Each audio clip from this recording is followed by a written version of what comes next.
heavenly governance in the church is a preview of the millennial reign.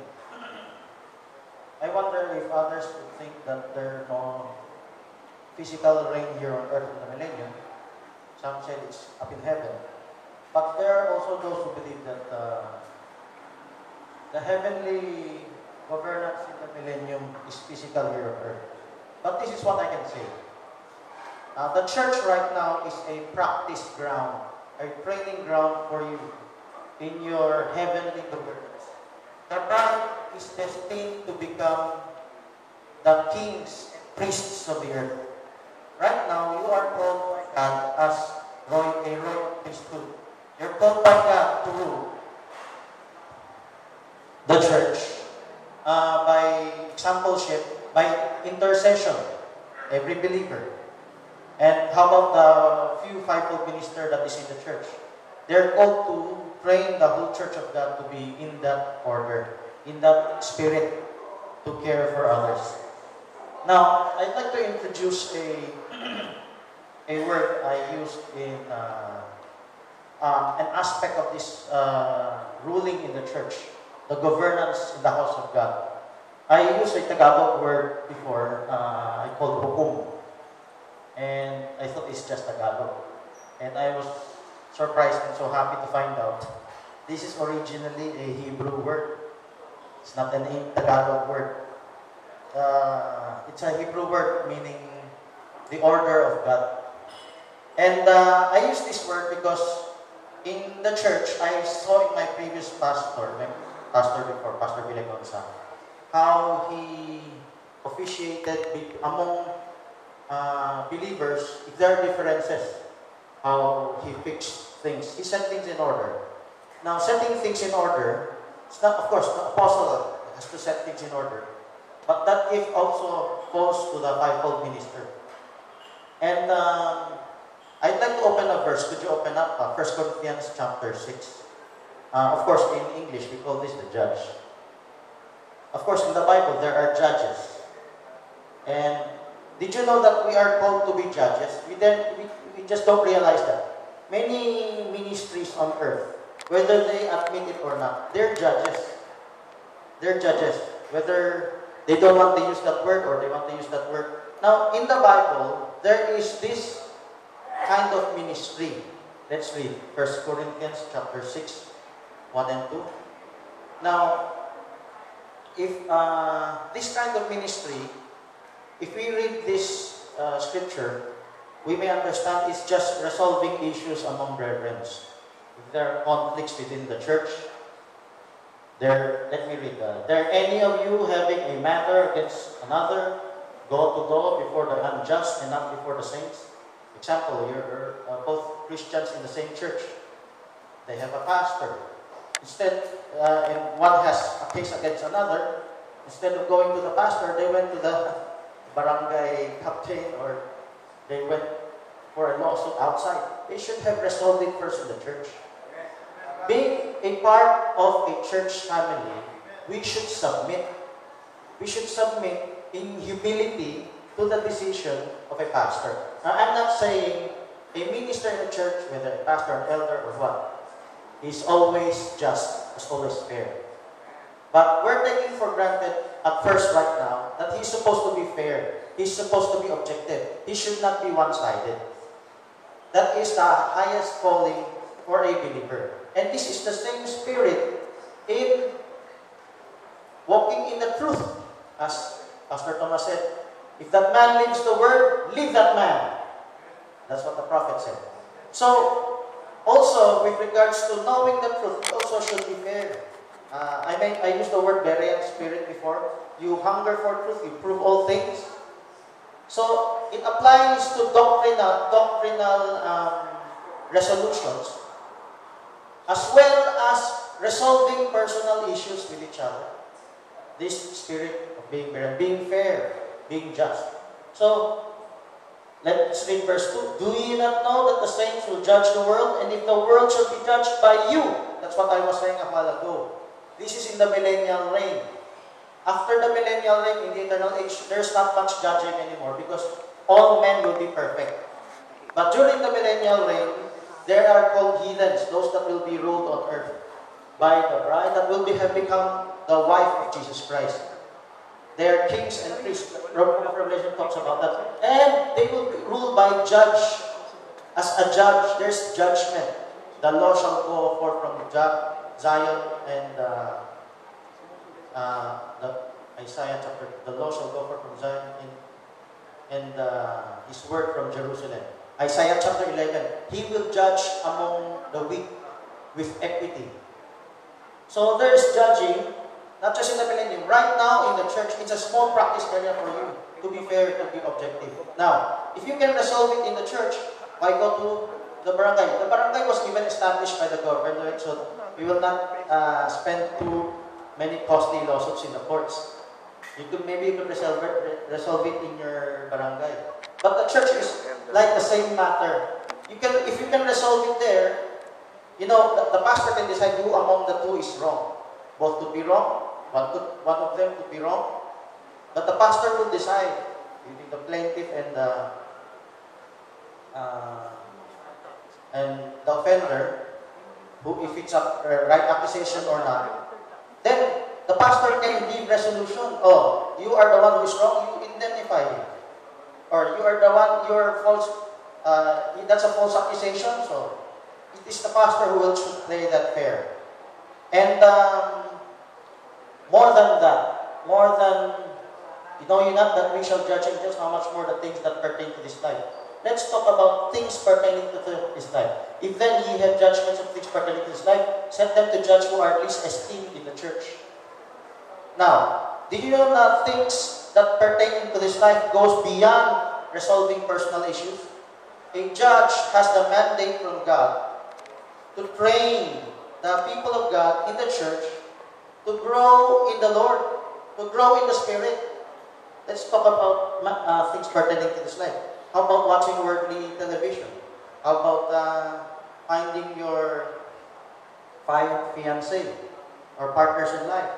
What about husband and wife? Do they have problems? They can resolve that. Okay? And how about children? How will they assert authority to their children? How will they raise up their children in the nurture and admonition of the Lord? Those involved in this ministry, those are things that are involved in this ministry. Please open up John chapter 20, verse 23. Now, I learned from Brother Jackson, this applies to baptism in Jesus' name. I believe that, but I see there's something more than that. It's not just baptism, but the role of a minister is finished with this, John chapter 20, verse 23. Whosoever sins ye remit, they are remitted unto them. Whosoever sins ye retain, they are retained. This is familiar with Matthew 16. Whatsoever you shall bound on earth shall be bound in heaven. Whatsoever you shall loose on earth shall be loosed in heaven. Matthew chapter 8:10. Whether two or three agree in my name, it will get the backing of heaven. So what is this? Who will remit the sins? The apostles. How will they remit the sins of the people? They did not die on the cross, but the apostles were sent by Christ, from the original apostles to the present day apostles. Even the pastors in the churches, if they will be objective, if they will be sincere, if they will be parent, they will be sent by Christ to remit the sins of the people. Oh, is that like the Catholic priest giving absolution? Actually, the Catholics interpret this verse more correctly than the Protestants. The Protestants interpret that verse that if someone sins against you, forgive him so you will be forgiven. It's a wholly different matter from this verse. This verse talks about the sins of the people could be remitted. Oh, how will the minister remit the sins of its followers, its disciples? When you teach the Word of God, you teach the instructions of God, they can be brought into correction and they could be forgiven from their sins. The right way of repenting, of Of course, first there's the repentance from ignorance, Acts 38. But there are also many other things that should be resolved in the life. But how the person submitted to the minister, then these things will be revealed. 1 John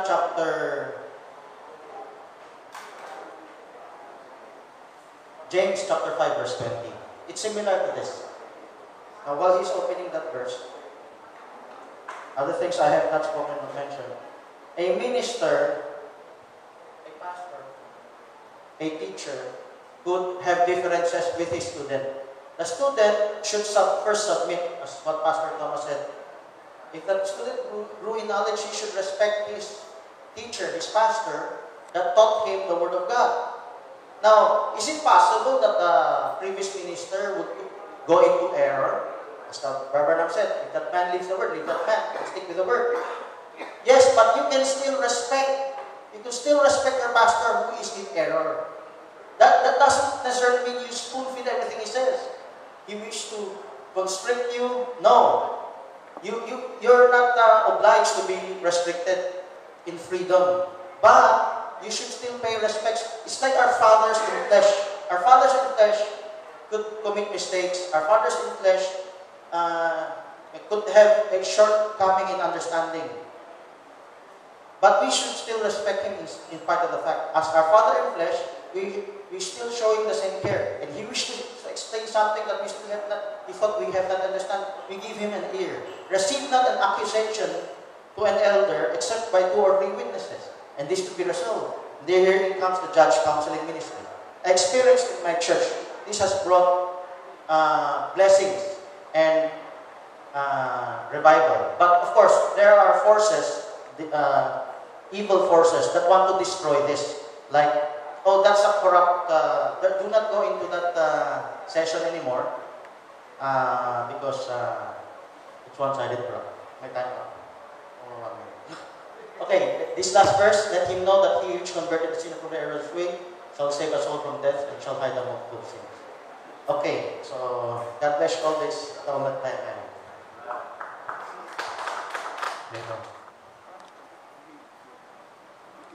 But not everyone that has the gift to do the perfect will of the Father. Matthew chapter 7. Let's read verse 45. Who then is the faithful and wise servant whom his Lord hath made ruler over his household, to give them meat in due season? So here, as mentioned by a brother, that we should bring them the message of the hour in the last days. The message of the hour in the last days is a progressive truth started by the prophet. It's also the message of the prophet that we should not end with a period but with a comma. There's a progressive truth. Now, the prophet did not end all revelation ending with him. He did not say that. Now, let's talk about the fivefold. Here in the message circle, those who have that gift, there are, like in the denominations, there are those that will stop, make an ism out of a certain quote or certain understanding. But there are also those who end with a comma, that he is open. He's open to walk in further truth. He's open for, he is not dogmatic in every statement. He lines it up with the Bible.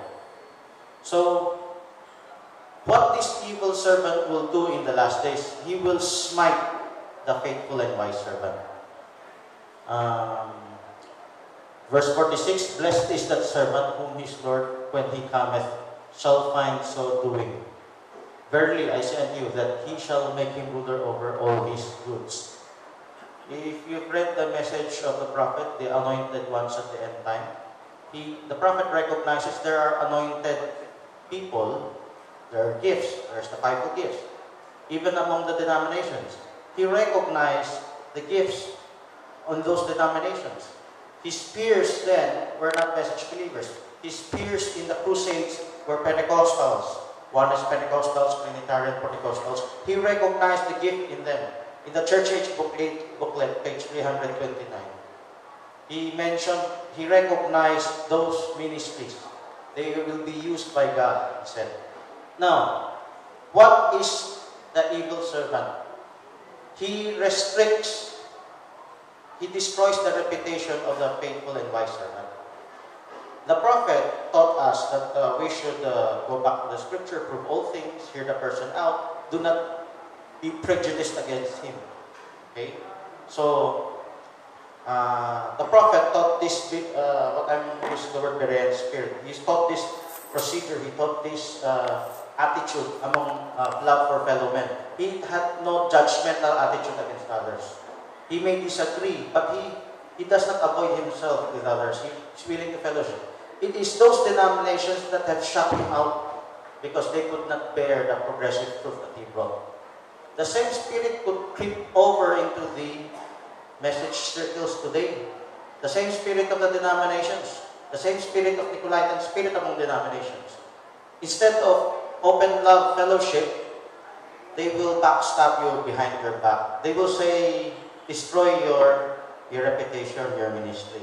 They would want to undermine you. Brother Branham, his reputation was being dragged down the mud by maybe some denominational circles, but not all. Some still respect him. But newer generations are brought up to close their minds against him. One example, the Oneness Pentecostals, UPC. You go to them, you ask about them, you talk about them, about the message believers, the end-time message. They're so afraid they will avoid you. They would not want to talk about it. It's the same Nicolaitan spirit that happens among denominations that could also happen within the message circle. They could, instead of wanting to have some open fellowship sharing, they will go behind your back and destroy your reputation. So, the evil servant, let's read that. Blessed is that servant. So the faithful servant brings meat in due season. Okay? Very isolated that he will shall make him ruler over all his goods. The goods there is the stored in food. The stored in food is not just in the booklets. There is this logos, the hidden wisdom of God before the foundation of the world. The booklets is just one representation of that. But also, every spoken word, every preaching, every message that is unwritten in the Bible, that progresses in that same self-same truth, reinforces that self-same truth, is also part of the message. That was opened to us by the prophet. It doesn't necessarily he has to say everything. So that will be the true message from the scriptures. Now, but where if and that evil servant shall say in his heart, my Lord delayeth his coming. The prophet said in the anointed ones at the end time, they could be really anointed by God, but in the end, they will not be serving God. So they could be serving God at the onset, at the beginning, but in the end, they will go a different pathway. The same thing said in Matthew chapter 7. Not everyone that says unto me, Lord, Lord, shall enter the kingdom of heaven, but he that doeth the will of my Father which is in heaven. Haven't we done many wonderful works in thy name? It's not just for the Pentecostals. Even supposed message believers, it could also apply the same. Are you doing the will of the Father? If you're doing the will of the Father, even if you have differences, you will have love for your brother. You will not destroy a brother behind his back, his reputation. I love you, brother. So this is one of the scenario here in this end time about the fivefold ministry. This is a reality we have. It happened to Paul. You know who were the destroyers of the reputation of Paul? It was Christians, his peers, that they were Judeo-Christians. They turned against Paul saying, he's out of the message. Why? He's teaching Gentiles should no longer be circumcised, should no longer eat kosher foods, etc., or keep the Sabbath or what. So, when Paul taught that, his fellow servants descended upon his churches that he opened up and told him, Paul is out of the message. And Paul wanted something like to prove all things by the Scriptures. Let's open up, Brother Alan, 2 Corinthians chapter 11, 1 and 4. I'm going to show what the evil servant, how does the evil servant work, and how does the faithful servant work. Let's say Paul is the faithful servant. The evil servant are those who are destroying his reputation. 2 Corinthians 11:1. Paul said, here in verse 1, bear with me a little in my folly, and indeed bear with me. Paul said, bear with me a little in my folly. The reason Paul said folly is they already destroyed his reputation that Paul is a fool. Paul is out of the message. That's verse 1. Would to God, you could bear with me a little in my folly. He was pleading for those people whom he hath brought to Christ to bear with him, because those people turned their backs on him. They would not even listen to him. And he compared them listening to others and listening to him. Verse 4. So you know verse 2 and 3. That talks about being seduced by the serpent, type to that. And those seduced by the serpent, the spirit, is here in verse 4. He that cometh after preacheth another Jesus, whom we have not preached, or if ye receive another spirit which ye have not received, or another gospel which ye have not accepted, ye might well bear with him. Now what was Paul saying here in verse 4? Most people have not read this verse completely, so they would just scare people off. That's another Jesus, don't listen to him. But the prophet taught us to prove all things by the Scriptures. Do not misrepresent him. Hear him out. Be objective. So here Paul was saying, bear with him. Ye might well. Paul said, bear with me, and you do well bear with him. So what? It's the same thing. You do not judge by virtue of hearsays, by virtue of intrigues. You judge by objective truth. You don't just lay... a while ago, we mentioned about governance. You do not receive an accusation against an elder, except by 2 or 3 witnesses. There should be an objective meeting session before you to judge a brother. If for the little ones, we should be careful on how much for a minister. But here, in the message to girls, those who do not understand this, they're guilty of smiting a fellow brother. I'm not saying that brother would not be saved. Of course, he could still repent. But in the eyes of God, he is already guilty of smiting his brother. This took place between Raymond Jackson and Richard Cantú. And among, of course, I've had my fair share, more than my fair share, of these kinds of intrigues. So this is just my small thought of contributing to the topic about the fivefold. God bless you.